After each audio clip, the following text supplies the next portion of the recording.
Hello everyone, I am Dr. Arundati Krishnaraj, Clinical Director at Delta Dental Care, specializing in prosthodontics and oral implantology.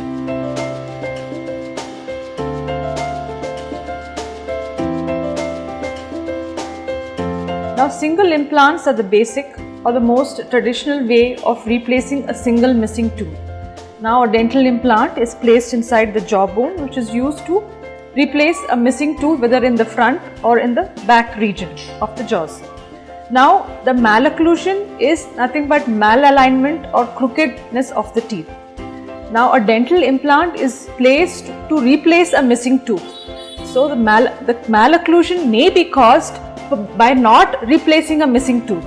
So, because the teeth move or cover the gap between the place where the missing tooth is present, causing malocclusion or crowding of the other teeth. Now, to correct the malocclusion or to prevent malocclusion or malalignment of teeth, a dental implant is placed. Now, before a dental implant is placed, it is necessary to correct the malocclusion if present inside the mouth. So, the dental implant does not cause malocclusion of the jaws. So, malocclusion or malaligned teeth or crooked teeth or overcrowding of the teeth should be corrected with orthodontic correction before a dental implant is to be placed.